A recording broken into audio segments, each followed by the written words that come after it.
How are Barcelona going to spend 222 million euros? Well, the big problem that Barcelona have is that everybody knows that they've got 222 million euros to spend, so the prices will rise accordingly. So if you look at players like Ousmane Dembele and Philippe Coutinho, if they were on the open market, those players might go for 60, 70, but the prices being quoted are more along the lines of 100, and probably for Coutinho it's going to be bid up to about 120. So Barcelona's big problem is that everybody knows they've got this money to spend.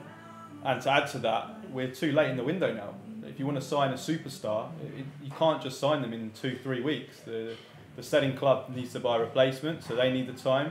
And the planning that goes in to buy a top-class player, I mean, it takes months. I mean, the Neymar transfer, PSG were planning since October, or even the summer, even earlier than that. Yeah. And the options that are out there that can possibly replace a superstar like Neymar, it's going to be very, very difficult. Well, I don't think anybody can replace Neymar as such. I mean, if they do get Coutinho, for example, they're going to have to play in a different way because Coutinho is not the same type of player as Neymar. Perhaps the closest stylistically that I've seen to Neymar that's been linked is Dembele.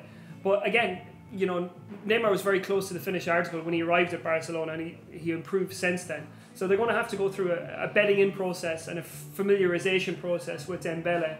And when you see young players 19, 20 years old coming to massive clubs, ideally you don't want them playing every week to start with. You want to drip them into the team and show them by example from the likes of Suarez and Messi what it takes to compete in a team like that. And I don't think that Dembele is quite at that level for them just yet. Dembele is a brilliant talent, but like you said, he's 20 years old, he's very raw still.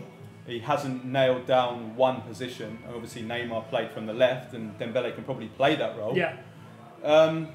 And if you look at the other players that Barcelona have been linked to, if they sign Dybala, who I don't think it's possible they can get him this summer, they would have to change formation. He can't play on the left, so they'd have to change to maybe 4-3-2-1. Yeah. And you look at Mbappe, he can play in that role, but if they sign Mbappe, they're going to blow their entire budget on him. Yeah. And is that wise, considering how many gaps were already in the squad last year? Well, what it all comes back to is the folly that Barcelona have made of the entire Neymar deal. I mean, it was a transfer that landed them in institutional crisis. Presidents have ended up in jail.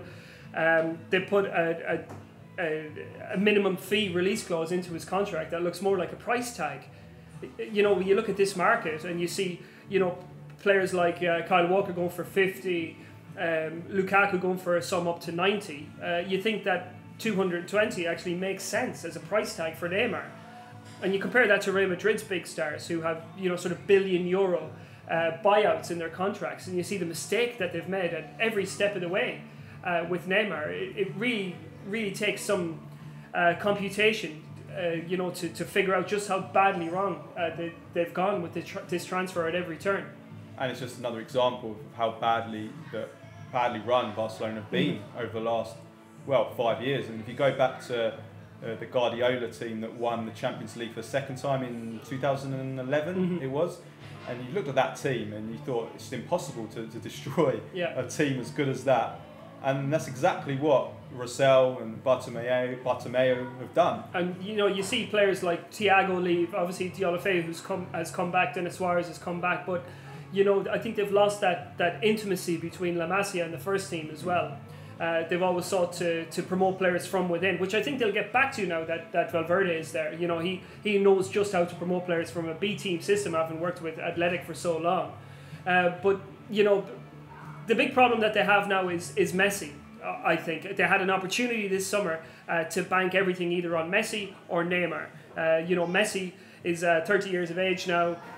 You would have to say, logically speaking, that he's got more good days behind him than in front of him. That's just natural. I mean, he's 30 years of age, and they had another 5 years in which to satisfy Neymar's individual ambitions before he turned 30. And this was probably the last summer they could have got a huge fee for Messi, 250 million odd, and banked everything then on Neymar, become their superstar. They chose not to do that.